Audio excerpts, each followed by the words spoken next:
Hey guys, welcome back. It's Mike Espo. And today I have this cigar box of vintage cars, probably from the 60s, from my friend Frank at work, a good buddy of mine. As you see right here in pencil, it says the Auto Club. The cigar box itself is from the 60s. There's a little latch on it. And here you have it. It was his cars when he was a kid. Tyco and Aurora slot cars.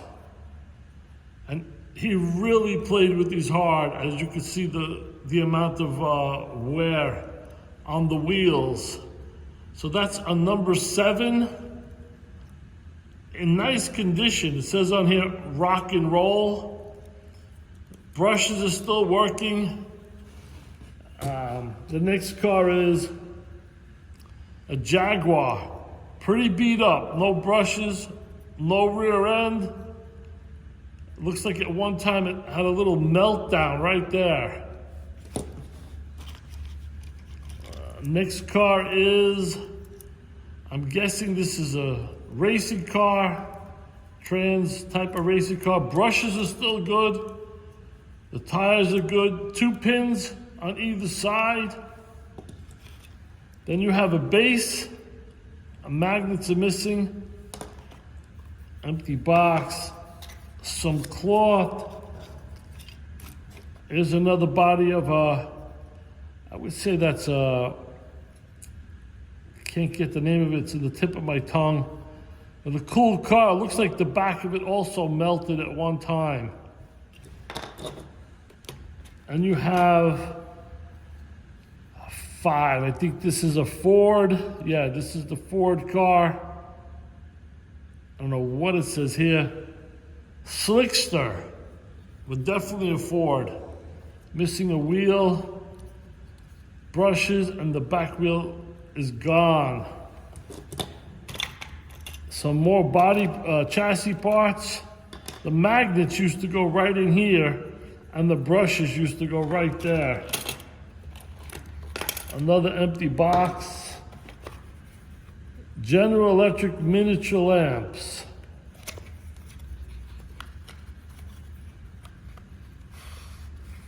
All right, some red light bulbs. I'm not sure if this went with the set or not. Pretty cool. Little box of tires and gears. Another body. Missing the magnets. And then what do we have? Thunderbird. A little screwdriver. Now, believe it or not, this screwdriver fits perfectly. Look at this. So when you were a kid and you were racing, you had to do some adjustments. You had your screwdriver ready. And here's the magnets that go around the brushes. I remember this myself. You would put the magnets in like this, one on each side, and then the brushes, here they are. You would clean all this up, and the brushes would go like this. This is what kids played with 1960's. Really cool. This is the grease that goes in that little hole there in the center. Looks like it's almost empty.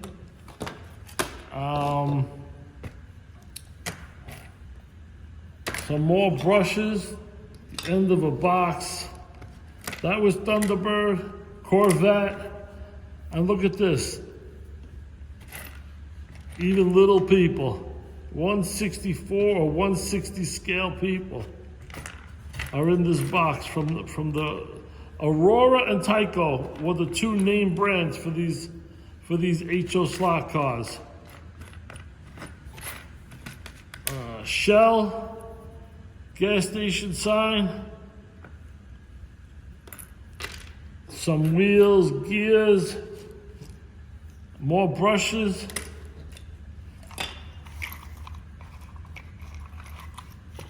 There's another little guy.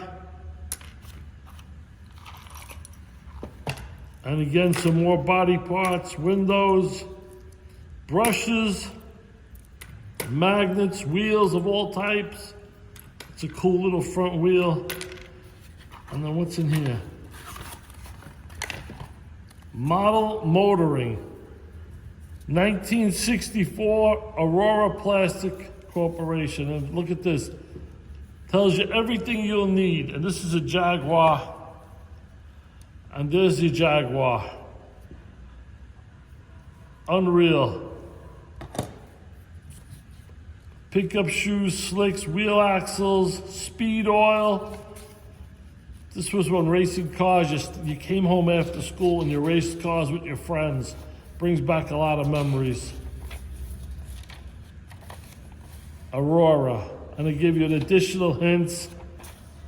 And then I guess the parts list for all the cars. And this was in West Hempstead, Long Island. That's pretty cool. There's another brush. Let's go over the cars really quick. Ford, a Jaguar, Formula One type of race car, and a number 7. And then over here you have some Tyco stickers from 1960. Very cool. American flag is cool. The colors are cool. And then again in here, more tires and parts. I really appreciate this, Frank. This was a nice gift. Again, you never know what shows up at work. And this was an unbelievable surprise. Cars from the 60s. So there you have it, guys. Thanks for watching. Please subscribe if you haven't. I have more cars to come, more custom cars, and items like this, vintage toys. Thanks again for watching. Mike Espo, and God bless.